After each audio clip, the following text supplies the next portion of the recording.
He killed 5 people, including a toddler.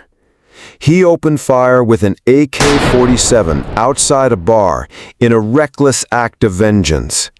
But when it came time to face justice, Michael Bernard Bell didn't cry, didn't scream, didn't ask for forgiveness. Instead, he said, "Thank you."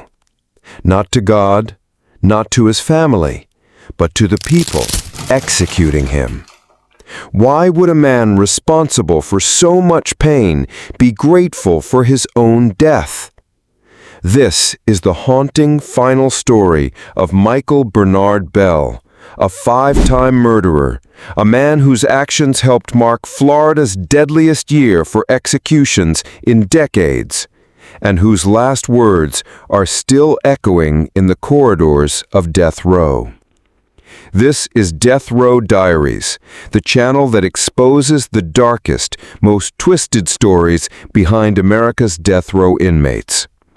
If you're drawn to real-life mysteries, true crime, and the haunting last words of convicted killers, go ahead and subscribe now and turn on that notification bell, because these are stories you won't hear anywhere else. By the time Michael Bernard Bell was 54 years old, his name had become synonymous with senseless violence and cold-blooded murder. He wasn't a headline-grabbing serial killer like Ted Bundy or a methodical planner like Jeffrey Dahmer. He was something far more chaotic. A man who killed not for pleasure, not for profit, but out of anger, confusion, and bitter revenge. Born in the U.S., Bell lived a life punctuated by rage and destruction.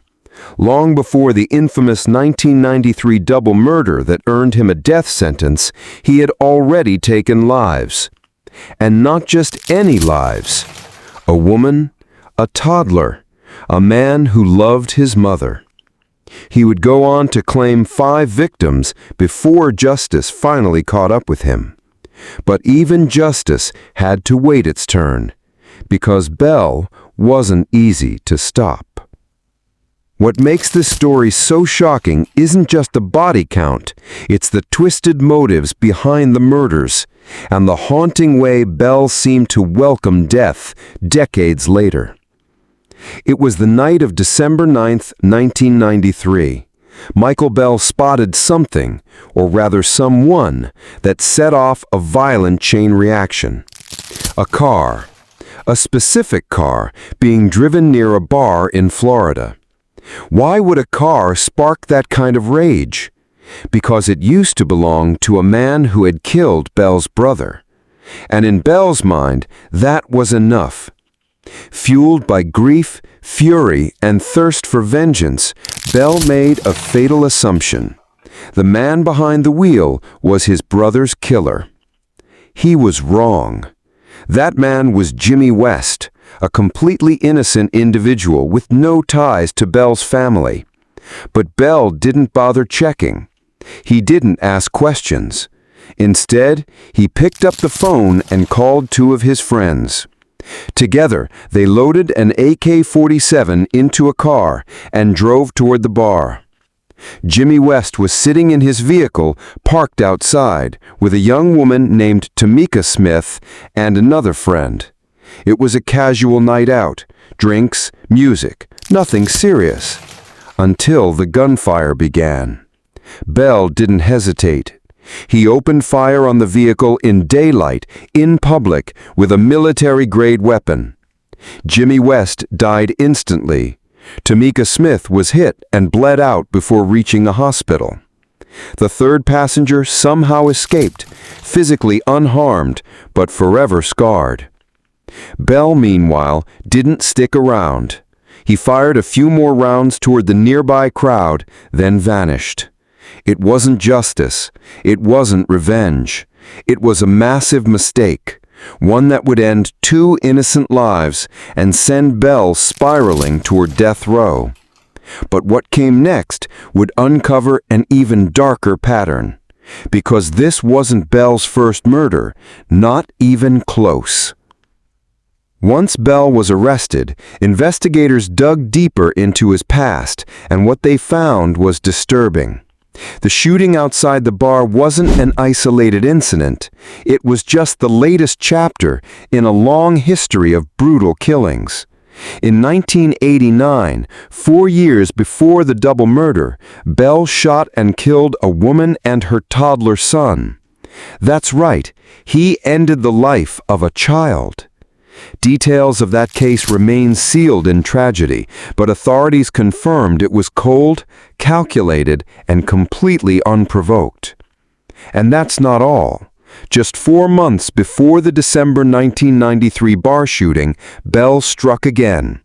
This time, his target was his mother's boyfriend, a man who was reportedly in a turbulent relationship with Bell's mom. Rather than walk away or call for help, Bell took justice into his own hands. He killed him outright. So by the time he was arrested for the West and Smith murders, Bell had already racked up a death toll of 5 people, including a child. And yet, somehow, he was still walking free. Until now. Michael Bernard Bell's trial in 1995 was swift but intense. The evidence was overwhelming. Eyewitnesses, ballistic reports, and his own confession pointed straight to guilt. The jury didn't hesitate. They convicted him of first-degree murder for the deaths of Jimmy West and Tamika Smith, and handed down the harshest punishment available: death. But the case didn't end there. For years, Bell's legal team fought to keep him alive. They filed appeal after appeal, claiming new witness testimony had emerged, testimony that they argued could cast doubt on Bell's guilt. But the courts weren't buying it. In fact, when the case reached the Supreme Court, the justices issued a 54-page opinion doubling down on Bell's guilt. No delays, no more appeals, no new trial. The court essentially said, "You had your chance." And Bell's execution was officially back on the calendar. But what no one expected, not the guards, not the press, not even his own lawyer, was what he'd say in his final moments. Make sure to like this video, subscribe to Death Row Diaries, and hit that bell icon. July 15th, 2025. Michael Bernard Bell's execution day. It started like any other day on death row. Quiet, tense, heavy with anticipation. But for Bell, there would be no appeals left. No new motions, no phone calls from lawyers or family. At exactly 6:30 a.m., he woke up, alert, calm, and composed. He knew what day it was. And surprisingly, he didn't lash out, didn't weep, didn't panic. Instead, he asked for his final meal, a simple breakfast. Omelette, bacon, home fries, orange juice. Comfort food, familiar, not extravagant. There was no steak, no seafood platter, no last-minute cravings for fried chicken or cake. It was almost eerie, as if Bell wanted his final moments to feel normal. He didn't ask to speak to family. He didn't request any final visits from friends. The only person who spent time with him that day was a spiritual advisor. A quiet, personal moment between a killer and whatever higher power he believed in. And when the time came, Bell walked to the death chamber without resistance. But the real shock came not from what he did, but from what he said. As Bell lay strapped to the gurney, the IVs connected, and the lethal injection ready to flow, the room fell silent. A handful of witnesses, media, prison staff, and officials looked on. No one quite knew what to expect. Some prisoners beg for mercy. Some say nothing at all. But Michael Bernard Bell, He looked straight ahead and spoke clearly. "Thank you for not letting me spend the rest of my life in prison." That was it. No apology, no acknowledgement of his victims, no last-minute confession or plea for forgiveness. Just a calm, almost grateful farewell. To some, it sounded like peace. To others, it felt like the final insult to those he had hurt, a way of escaping decades of guilt, reflection, and remorse. Within minutes, the injection was complete. At 6:25 p.m., he was declared dead at the Florida State Prison. Michael Bernard Bell, once a name whispered in fear, was gone.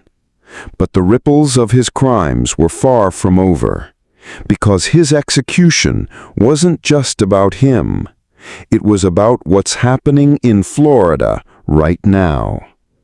Bell's execution marked the 26th in the United States in 2025 and the 8th in Florida alone. To put that into perspective, in 2024, the entire state of Florida only executed one person. Now, just 7 months into the new year, that number had skyrocketed. Why? Governor Ron DeSantis has dramatically accelerated executions, making Florida the most active death penalty state in the country. Legal analysts point to a shift in public policy, court alignment, and a backlog of cases finally catching up. Some support it, calling it long overdue justice. Others see it as a dangerous precedent, one that could lead to rushed executions or miscarriages of justice. But the state isn't slowing down. In fact, the next execution was already scheduled, and it promised to be even more disturbing than Bell's.